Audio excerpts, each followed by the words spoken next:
जय श्री कृष्ण दोस्तों, स्वागत है आपका आज की तेज एस्ट्रोलॉजी में। कृष्ण इज हैप्पीनेस, कृष्ण ही खुशी है, जैसे मैं हमेशा कहता हूँ। तो दोस्तों हम लोग आज बात करेंगे मीन राशि वाले और मीन लगन वालों के लिए कि ये राहु और केतु का जो परिवर्तन होने जा रहा है, जो ट्रांजिट होने जा रहा है, उनका ऊपर जो है किस प्रकार का प्रभाव पड़ेगा। वीडियो स्टार्ट करने से पहले दोस्तों चैनल को सब्सक्राइब अवश्य कर दीजिए, लाइक करिए, कमेंट करिए, सपोर्ट करते रहिए जैसे आप लोग कर रहे हैं। उसके लिए अति आभार है आप लोगों का। नोटिफिकेशन बेल अवश्य पुश कर दीजिएगा ताकि मेरे द्वारा पोस्ट किए गए वीडियोस आपको टाइम टू टाइम मिलते रहें। डबल रिक्वेस्ट है, नोटिफिकेशन बेल अवश्य पुश कर दीजिएगा। जिसको भी अपने जीवन में, लाइफ में किसी प्रकार की एडवाइस चाहिए हो, कंसल्टेशंस लेनी हो, पर्सनल कंसल्टेशंस पेड होती हैं, ये ध्यान रखिएगा। फाइनेंस के बारे में, अपनी हेल्थ के बारे में, घर के, मैरिज के, चिल्ड्रन के, या ये जो राहु और केतु का ट्रांजिट होने जा रहा है, या आपके जीवन में किसी भी प्रकार की आपको दुविधा हो, आप मुझे अवश्य संपर्क कर सकते हैं। मेरे नंबर वीडियो में फ्लैश होते रहते हैं, वीडियो के डिस्क्रिप्शन बॉक्स में नीचे दिए रहते हैं। आप मुझे ईमेल के थ्रू भी संपर्क कर सकते हैं। जिनको ज्योतिष विद्या पढ़नी हो, सरलता से, आसानी से, स्पिरिचुअलिटी से, अवश्य मुझे संपर्क कर सकते हैं। कोर्स की अवधि जानने के लिए और फीस जानने के लिए इन्हीं नंबरों पे और ईमेल के थ्रू आप मुझे संपर्क कर सकते हैं। तो दोस्तों जो ये गोचर है वो राहु और केतु का, मैं हमेशा से कहता हूँ कि जब भी बड़े गोचर होते हैं तो वो मून साइन से और अपने लगन साइन से, दोनों से देखने चाहिए। क्यों? क्योंकि ये दोनों ही पॉइंट से अफेक्ट करते हैं। वीडियो में अंदर जाने से पहले कि राहु और केतु मीन राशि और मीन लगन वालों के साथ कैसा बिहेव कर सकते हैं, कुछ बातें इम्पॉर्टेंट हैं जान लेना, जो कि ये मान के चलिए कि ज़रूरी ही हैं, क्योंकि उसके बिना राहु केतु का ये ट्रांजिट गोचर के बारे में बात करना एक तरीके से बहुत जनरल हो जाएगा। तो देखिए, मूल पत्रिका में, आपके पत्रिका में राहु और केतु कहीं पे भी बैठे हों, वहाँ से अब आपको उनकी पोजीशन देखनी पड़ेगी कि कहाँ जा रही है। आप हमेशा जानते हैं केंद्र और त्रिकोण में जब प्लैनेट जाता है तो हमेशा शुभ फल प्रदान करता है। अब उदाहरण के तौर पे किसी की पत्रिका में अगर मेष राशि में केतु बैठा हुआ है और अब वो वृश्चिक राशि में जा रहा है, तो बट नेचुरल है अपने स्थान से 8वें जा रहा है। किसी प्रकार की ट्रांसफॉर्मेशन या चेंजेस ज़्यादा दे सकता है। फिर आप लोगों को ये देखना पड़ेगा कि जो ये वृष राशि में राहु जा रहे हैं और वृश्चिक राशि में केतु जा रहे हैं, उसको अष्टक वर्ग में कितना स्कोर मिला है, वो किस तरीके से काम कर सकते हैं। अन्यथा आपकी पत्रिका में जो भी इसके बारे में बात होगी वो हो सकता है कम या ज़्यादा आपको प्राप्त हो। अष्टक वर्ग का स्कोर बहुत मायने रखता है। वो बताता है कि हाउस में जो है कितना कंफर्टेबल है प्लैनेट आगे, कितने उसको दूसरे प्लैनेट्स हेल्प करने वाले हैं। ये भी ध्यान रखने की बात है कि पत्रिका में, मूल पत्रिका में आपकी वृश्चिक राशि में और वृष राशि में कौन कौन से प्लैनेट बैठे हुए थे, क्योंकि अब उनके ऊपर से राहु और केतु गोचर करेंगे। अगर शुभ प्लैनेट बैठे हुए थे तो अब उनके ऊपर से राहु और केतु गोचर करेंगे, अवश्य आपको उसका शुभ फल प्राप्त होगा। अगर मंगल, शनि जैसे प्लैनेट बैठे हुए थे, सूर्य जैसे प्लैनेट बैठे हुए थे, तो अवश्य उनके हिसाब से आपको कुछ अपने अंदर जो है एडजस्टमेंट करने पड़ सकते हैं, कुछ हर्डल्स हो सकते हैं, कुछ ऑब्स्ट्रक्शंस आ सकती हैं, बाधाएं आ सकती हैं। ये देखना बहुत ज़रूरी हो जाता है। फिर आप ये भी देखना ज़रूरी हो जाता है मूल पत्रिका में कि आपके राहु और केतु किन राशि में बैठे थे। उदाहरण के तौर पे अगर राहु वृष राशि में ही बैठा था और केतु वृश्चिक राशि में ही बैठे थे, तो अब वो घूम के फिर से उन्हीं राशियों में जा रहे हैं। इसका मतलब किसी नया प्रकार की बिगिनिंग, कोई नए डायरेक्शन, कोई नए स्टार्टअप्स की तरफ आपका जीवन अब इशारा कर रहा है। बहुत इम्पॉर्टेंट है ये वाला गोचर फिर आप लोगों के लिए। अगर राहु और केतु आपकी मूल पत्रिका में ऑपोजिट साइंस में बैठे थे, जैसे राहु बैठा हुआ था वृश्चिक राशि में और केतु बैठा हुआ था वृष राशि में, अब दोनों ऑपोजिट जा रहे हैं। ये भी एक स्थिति बताती है कि पत्रिका में अब किसी प्रकार की कोई चीज़ पूरी होने का समय है, कंप्लीशन का समय है। अगर नहीं हुई है कोई चीज़ आपके जीवन की पूरी, वो कोई भी चीज़ हो सकता है कोई रिलेशन हो, कोई काम हो, किसी के संबंध में भी वो बात हो सकती है। वो आपकी मूल पत्रिका ही बताएगी कि किस सिस्टम की तरफ ये राहु और केतु इशारा कर रहे हैं कि जिसका अब एक अंत होना चाहिए, और नहीं होता है अंत तो आप ये मान के चलिए फिर उस अंत के लिए किसी प्रकार की टर्बुलेंस अवश्य हो सकती है आपके लाइफ में। तो देखिए, ये देखना बहुत ज़रूरी है। फिर अगर आपकी पत्रिका में ये वृष राशि या वृश्चिक राशि, इन दोनों में से कोई भी अगर 64th नवमाशा वाली राशि है, तब आप मान के चलिए राहु केतु यहाँ पे कुछ प्रॉब्लम दे सकते हैं आपको। राहु और केतु आपकी पत्रिका में वर्गोत्तम है, पुष्कर नवमांश में बैठे हुए हैं, यहाँ पे फर्क दे सकते हैं। देखिए, तो कई चीज़ें आप लोगों को देखनी पड़ती हैं, तब आपको एक्चुअल रिजल्ट्स देखिए पता चल सकते हैं। वैसे मीन राशि और मीन लगन वालों के लिए राहु उनके तीसरे स्थान पे जा रहा है, केतु उनके 9th स्थान पे जा रहा है। एक तरीके से ज्योतिष की भाषा में अगर कहा जाए, एस्ट्रोलॉजिकल भाषा में अगर बात करी जाए, तो ये दोनों पोजीशन इन दोनों प्लैनेट्स के लिए सबसे उत्तम होती हैं। क्योंकि देखिए, एक तरफ आपका मटेरियल एंड भी पूरा होता है, जो हमको ग्रोथ चाहिए अपने जीवन में राहु की तरफ से, और जो हम लोगों को स्पिरिचुअल साइड लेके अपने जीवन में आगे बढ़ना चाहिए, या धर्म का, या जिसको कहते हैं सहजता से, तो केतु वहाँ बैठ के उस चीज़ को भी देखिए आपके जीवन में होल्ड करता है। तो दोनों चीज़ें पूरी होती हैं। हाँ, किस हद तक ये पूरी होंगी ये मैंने आपको बताया है कि आपकी मूल पत्रिका में देख के आप पता कर सकते हैं कि यहाँ पे राहु केतु फुल ब्लोन तरीके से आपको फ़ायदा देने वाले हैं इन सारी चीज़ों में, या किसी प्रकार का कोई रुकावट है, ऑब्स्ट्रक्शन है, डिलेज है, या कुछ कष्ट यहाँ पे दे सकते हैं।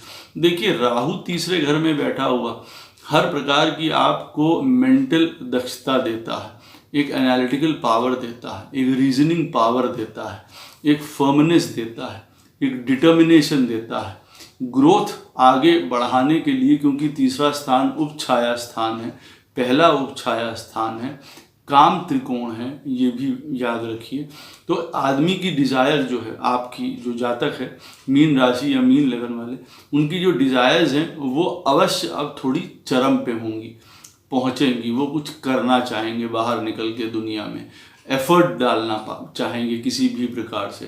किसी भी प्रकार के जो पेंटर्स हैं, राइटर्स हैं, डांसर्स हैं, या हाथों से काम लेने वाले हैं, एथलीट्स हैं, किसी भी प्रकार के कंप्यूटर्स में हैं, कोई इंडस्ट्रियलिस्ट हैं, उनके लिए राहु यहाँ पे बहुत अपॉर्चुनिटीज़ के डोर खोलने वाला है। बहुत बड़े फ़ायदे उनको प्राप्त यहाँ पे हो सकते हैं, या वो कर सकते हैं इन चीज़ों में बैठ के। कम्युनिकेशन उनकी बहुत सुंदर होगी, ट्रांसपोर्टेशन के लिए बहुत सुंदर यहाँ पे काम करता हुआ राहु दिखाई दे रहा है। इस घर के साथ जो है वो मैच करता है उसकी इंटेंसिटी, जो तीसरा स्थान है। तो कई प्रकार के आपको देखिए लाभ प्रदान कर सकता है। एक बात यहाँ पे मैं और आपको बता दूं कि देखिए, भावाद भवम के कॉन्सेप्ट से ये मत भूलिएगा कि ये 8वें से 8वां स्थान है। तो हर प्रकार का अनएक्सपेक्टेडनेस, किसी प्रकार के लॉसेस, किसी प्रकार की कोई धूर्तता, कोई गलत काम करना यहाँ पे अवश्य रहते हैं। तीसरे स्थान में भी राहु बैठा हुआ है, उस तरफ आपको ले जा सकता है। यहाँ से डिज़ायर्स शो होती हैं, ग्रोथ शो होती है, काम शो होता है।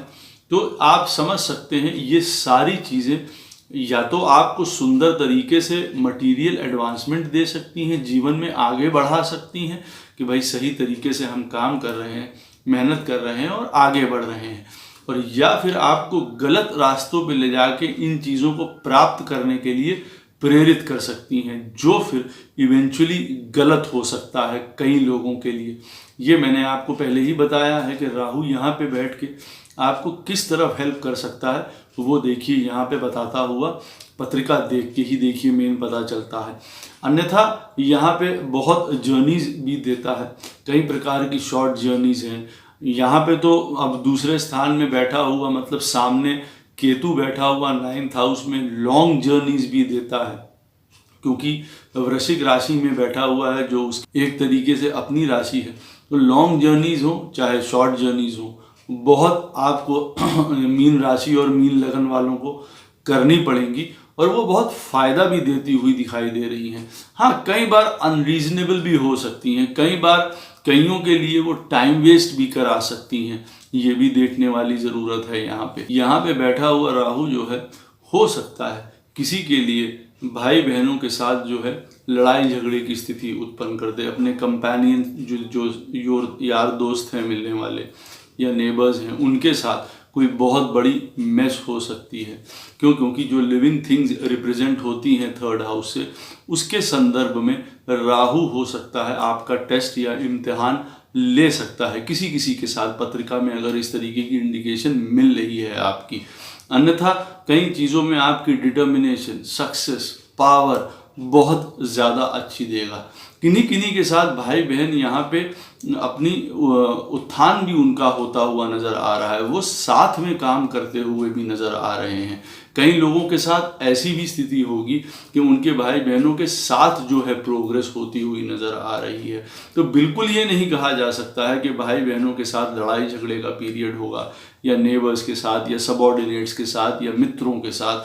हाँ, कईयों के साथ इस तरीके की प्रॉब्लम फेस आ सकती है कि अगर उनकी मूल पत्रिका में 3rd हाउस या 3rd हाउस से रिलेटेड प्लैनेट या राहु अगर सही तरीके से प्ले नहीं कर रहा है, तो यहाँ फिर कई प्रकार की मिसअंडरस्टैंडिंग्स जन्म दे सकता है इस घर में, इन चीज़ों, इन रिलेशनशिप्स को लेके। क्योंकि मैंने पहले ही बताया है कि यहाँ नेगेटिव माइंड भी रहता है। भवाद भवम के कॉन्सेप्ट से ये 8वें से 8वां भी है, कई प्रकार की एंडिंग भी शो करता है, कई प्रकार के गलत काम भी शो करता है। और देखिए क्या होता है, हम ग्रोथ के लिए, मटेरियल ग्रोथ के लिए जब आगे बढ़ते हैं तो ये पुरुषार्थ का घर है, सामने ही उसके जो है डेस्टिनी है, भाग्य का घर है जहाँ केतु बैठा हुआ। तो पुरुषार्थ के बिना भाग्य आप नहीं बना सकते हैं। तो राहु यहाँ पूरा आपको चार्ज देगा, पूरा यहाँ पे आपको हौसला देगा, पूरी यहाँ ताकत देगा आपको कि आप अपना बाहर निकल के जीवन में अब पुरुषार्थ करके अपना भाग्य अपने हाथों से खुद बनाएं। लेकिन होता क्या है, कई लोगों के साथ ऐसा हो सकता है कि वो अपने ग्रोथ के चक्कर में, वो अपने मटेरियल एडवांसमेंट के चक्कर में फिर जो है रिश्ते, दोस्त यार, इन सब चीज़ों से कभी नेगेटिव हो जाएं, या उनका फ़ायदा उठा लें, या उनसे दूर हो जाएं। तो ये चीज़ें अवश्य ध्यान रखने वाली होती हैं कि हर दोनों चीज़ों को साथ में लेके आप लोगों को चलना है, चाहे मटेरियल एडवांसमेंट हो और चाहे स्पिरिचुअल। तो स्पिरिचुअल हम लोगों को देखिए केतु सामने बैठा हुआ यही सिखाता है कि हर प्रकार की आपको भाग्य में उपलब्धि हो सकती है, इस समय आपको लॉन्ग जर्नी से फ़ायदा हो सकता है, पुत्र की प्राप्ति हो सकती है जो एक्सपेक्ट कर रहे हैं इन 1.5 सालों में। यहाँ पे बैठा हुआ केतु जो है पुत्र रत्न प्रदान करता है। फादर के लिए अच्छा समय हो सकता है आपके, कई प्रकार की रिसर्च, कई प्रकार की हायर एजुकेशंस की तरफ आप बढ़ सकते हैं। मंत्र है, स्पिरिचुअलिटी है, कई प्रकार की डीपनेस में जाके खुद को खोजना है, कोई डीप चीज़ें पढ़ना है, हिडन सीक्रेट्स बाहर निकालना है। ये सब आप काम अवश्य कर सकते हैं जब केतु 9th हाउस में मीन राशि और मीन लगन वालों के बैठा होगा। वो हेल्प करेगा आपको अपने आप को जानने के लिए, किसी गूढ़ विद्या को जानने के लिए, डीप विद्या को जानने के लिए। क्योंकि देखिए ये टाइम मीन राशि और मीन लगन वालों के लिए ऐसा है कि एकदम से आप साइंटिफिक नहीं हो सकते हैं, एकदम से हर चीज़ को सिर्फ आप साइंस के तराजू पे नहीं तौल सकते हैं। धर्म, स्पिरिचुअलिटी, कॉन्शियसनेस, अंदर का जो मन है, जो उन सारी चीज़ों को आपको साथ में लेके चलना पड़ेगा। ज़रा सा भी डिसबैलेंस हुआ तो कई रिश्ते नाते आपके खो सकते हैं, कई प्रकार के आप ग्रोथ में इतनी आगे बढ़ सकते हैं कि आपके हाथों कई गलत काम हो जाएं, जो धर्म हैं, टीचर्स हैं, पिता हैं, गुरु हों, उनके अगेंस्ट हों वो वाले काम, वो देखिए इवेंचुअली आपको परेशान कर सकते हैं, दिक्कत में डाल सकते हैं। यहाँ पे बैठा हुआ केतु कई बार एक्स्ट्रा जो अब दूसरी कास्ट में मैरिज दे सकता है, जो इस समय जिनकी मैरिज की है संभावना या वो देख रहे हैं, तो ये इस समय मीन राशि और मीन लगन वालों को हो सकता है कुछ थोड़ी सी अनऑर्थोडॉक्स टाइप की जो है एक तरीके का विवाह है, या कोई पढ़ाई है, या किसी फॉरेन रिलेटेड चीज़ों से कोई भी एक ऐसी चीज़ हो सकती है आपकी लाइफ में जो थोड़ी अलग हो, जो थोड़ी हट के हो किसी चीज़ से। वो आपके लिए हो सकता है अच्छी हो, लेकिन आपके समाज के लिए, आपके परिवार के लिए हो सकता है वो चीज़ आउट ऑफ बाउंड्री जाती हुई उन लोगों को दिखाई दे। अवश्य आप धर्म से जुड़े रहेंगे, अवश्य आप चीज़ों के मर्म को समझेंगे, एक यूनिवर्सल लॉ को समझेंगे।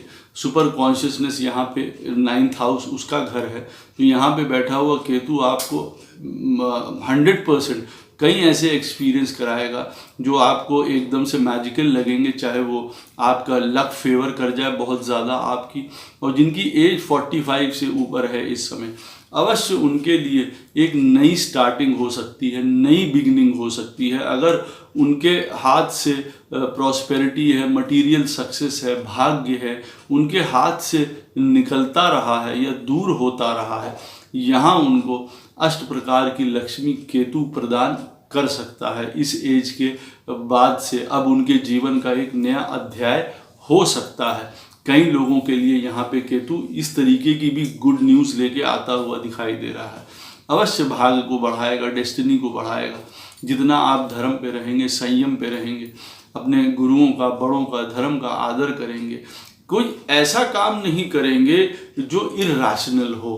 क्योंकि देखिए कि राहु सामने बैठा हुआ कई प्रकार से आपको उन रास्तों की तरफ धकेलने की कोशिश कर सकता है जो बिल्कुल एक साइड, जैसे कहते हैं ना, समाज को काट दे कि नहीं ठीक है हम ये काम करते हैं, दुनिया चाहे इसको किसी तरीके से भी समझे नहीं। तो लेकिन देखिए अगर आप ऐसा काम करेंगे तो केतु 9th हाउस में बैठ के कई प्रकार की आपको चीज़ें दे के हो सकता है राहु के द्वारा कई चीज़ें आपके हाथों से निकल जाए, या फिर आने वाले नियर फ्यूचर में केतु उसके लिए प्रॉब्लम्स आपके लिए क्रिएट कर सकता है। आपका भविष्य देखिए, क्योंकि ये भविष्य का घर है, तो भविष्य आप खुद से बिगाड़ सकते हैं अपना। तो ये टाइम कैसा है एक्चुअली, बहुत ज़्यादा फोर्स का है, पावर का है, बहुत ज़्यादा डिटर्मिनेशन का है। जिनको नौकरी में जाना है, कुछ इंडस्ट्री स्टार्ट करनी है, कुछ नया काम शुरू करना है, चाहे किसी को आप समझ लीजिए मिलिट्री में, पुलिस है, कोई एथलीट्स हैं, जैसे मैंने बताया हाथों से काम करने वाले हैं, कम्युनिकेशन है, राइटिंग एबिलिटीज़ हैं, सब में बहुत सुंदर करने वाले हैं। कई प्रकार की वो चीज़ों की शुरुआत कर सकते हैं राहु के द्वारा। ये बहुत सुंदर यहाँ पे स्थिति राहु बना रहा है। लेकिन देखिए यहाँ पे मैंने आपको बताया है कि आपको लॉजिकल, साइंटिफिक, रैशनल हर प्रकार की अप्रोच देगा, कई प्रकार की। लेकिन हर समय आप ये मान के रखिए कि जो लाइन ऑफ आपका एक्शन हो वो एक सही पाथ पे हो, क्योंकि उल्टा किया हुआ काम, उल्टी तरीकों से चीज़ें बनाई हुई आपको अंततः दुख दे सकती हैं। ये मैं आपको बता दूं यहाँ, क्योंकि ये मत भूलिएगा कि तीसरा स्थान जो है नेगेटिव माइंड है, लोअर माइंड है, गलत तरीके की सोच दे सकता है, किसी का फ़ायदा उठाना, किसी के साथ गलत काम कर देना। काम त्रिकोण भी है, लोगों के साथ व्यवहार सही रखिएगा अपनी इस दशा में, नहीं तो आपको हो सकता है उसकी वजह से अपमान उठाना पड़ जाए किसी चीज़ों में। अपना नियम और चरित्र और संयम के पक्के रहिएगा। केतु 9th हाउस में बैठा हुआ यही बता रहा है आपको। डिसिप्लिन बहुत ज़्यादा ज़रूरी है, क्योंकि कई चीज़ें बहुत सुंदर होती हुई दिखाई दे रही है मीन राशि और मीन लगन वालों के लिए। संतान की पक्ष की ओर से उनका अच्छा दिखाई दे रहा है समय, लाइफ पार्टनर के साथ अच्छा समय दिखाई दे रहा है, काम में उनका, प्रोफेशन में अच्छा समय दिखाई दे रहा है, धन के मामले में अच्छा दिखाई दे रहा है, क्योंकि तीसरे स्थान में केतु राहु बैठा हुआ ग्रोथ करता है हर प्रकार के धन की।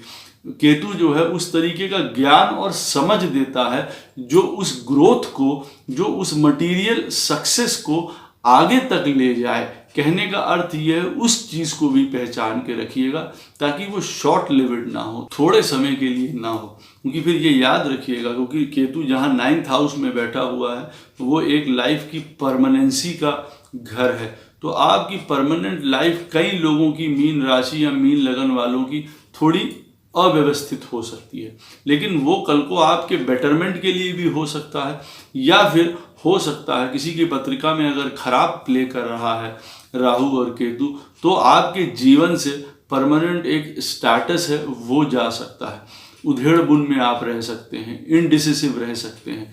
मंत्र शक्ति, पूजा पाठ, ज्ञान, कई प्रकार के सीक्रेट्स आपको पता चलना इस समय केतु 9th हाउस में आपको इस तरीके की एबिलिटी देगा। जब आप उस तरफ उस तरीके से सोचेंगे, उस तरफ बढ़ेंगे, दिमाग से, ज्ञान से, डीप मेडिटेटिव स्टेट में जाके जब चीज़ों को देखेंगे तो कई उत्तर आपको खुद ही प्राप्त होंगे।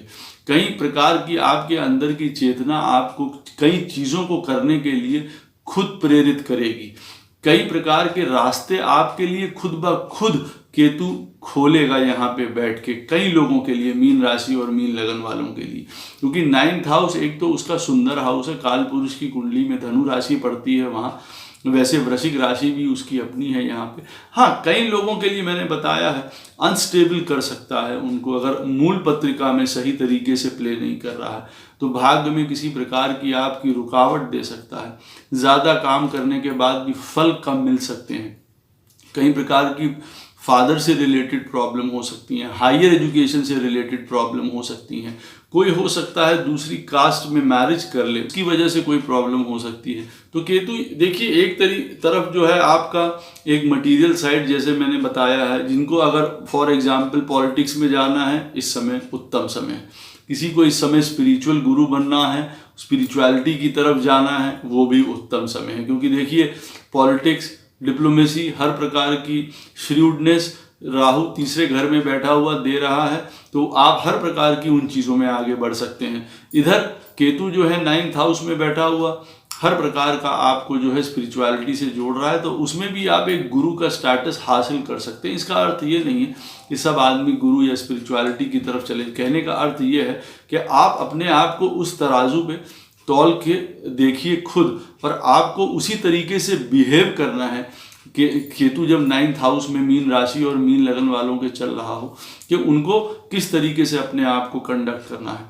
किस तरीके से उनको आपको जीवन में लेके चलना है, स्पिरिचुअलिटी के साथ, ट्रेडिशंस के साथ, धर्मा के साथ। कई चीज़ों को डिटैच भी होना है। कई चीज़ें अगर छूटती हैं, भाग्यवश आपसे अलग हटती हैं, तो आप उसको जीवन में ये भी सिखा सकता है केतु कई लोगों को कि देखिए हर चीज़ दुनिया में परमानेंट नहीं होती है, उसको जाना होता है, उसको छोड़ना होता है, या छोड़ देने में ही भलाई होती है, या छोड़ देने में ही आपका असली सुख होता है, शांति होती है। कई लोगों को ये भी सिखा सकता है केतु। वो किसी प्रकार के रिलेशनशिप्स हो सकते हैं, आपकी कुछ आदतें हो सकती हैं, किसी प्रकार का कोई भी चीज़ एंगल वो रिप्रेजेंट कर सकता है यहाँ पे। तो देखिए बहुत सुंदर एक्सेस है ये राहु और केतु का, जो आपको हर प्रकार की ग्रोथ दे रहा है। लेकिन देखिए दोनों सिरे आपको पकड़ के चलने पड़ेंगे। आप धन कमाइए, ग्रोथ मिलेगी, आपको प्रॉस्पेरिटी मिलेगी, हर प्रकार के लाभ प्राप्त होंगे, लेकिन साथ ही साथ आपको अपना एक स्पिरिचुअलिटी का मंत्र, चैरिटी, इन सारी चीज़ों का एंगल अपने अंदर जीवित रखना है। क्योंकि ऐसा ना हो कि वो एंगल एकदम से बंद हो जाए और फिर आप ग्रोथ के पैटर्न पे इतनी तेज़ी से आगे बढ़ जाएं कि कई लोगों को हर्ट कर दें, कई लोगों को कुचल दें, अपना नज़रिया जीवन की तरफ चेंज कर लें कि सिर्फ पाना और लाइफ में हासिल करना ही सब कुछ है, उसके लिए कोई दुखी होता है तो होए। देखिए तो अंततः वो चीज़ आपके लिए बुरी साबित हो सकती है बाद में। तो यहाँ पे इन दो सिरों को आपको पकड़ के चलना है। कई लोगों को ऐसा भी हो सकता है राहु, जैसे मैंने पहले बताया है, कि बिल्कुल ही ग्रोथ की तरफ रखे और बहुत ही एक साइंटिफिक अप्रोच रखे, तो बिल्कुल भगवान को नहीं मानना, धर्म को नहीं मानना, या जो चीज़ें वो करते आ रहे हैं उनको छोड़ देना किसी प्रकार से, बाद में उनके लिए दुखदायी साबित हो सकती हैं। तो ये काम कतई ना करिए। अगर उनमें किसी प्रकार की प्रॉब्लम्स भी आ रही हैं, उनको आपको साथ में लेके चलना है। ये समय वही आपको सिखाने के लिए भी आया है। मीन राशि और मीन लगन वालों के लिए ये पिता है, गुरु है, धर्म है, ज्ञान है, वो सर्वोच्च हैं, उनको आप नहीं छोड़ सकते हैं। अगर पुरुषार्थ के द्वारा भाग्य बनता है तो ये याद रख लीजिए, अगर 9th हाउस भाग्य या धर्म, आप उसको छोड़ के पुरुषार्थ करते रहेंगे, आपके हाथ में अंत में कुछ नहीं आएगा। दोनों चीज़ें आपको साथ में बैलेंस करके चलनी पड़ेंगी। आशा करता हूँ ये राहु और केतु का गोचर जो है मीन राशि और मीन लगन वालों के लिए बहुत सुंदर बीते। कृष्ण सदैव आप लोगों के साथ हैं। जय श्री कृष्ण।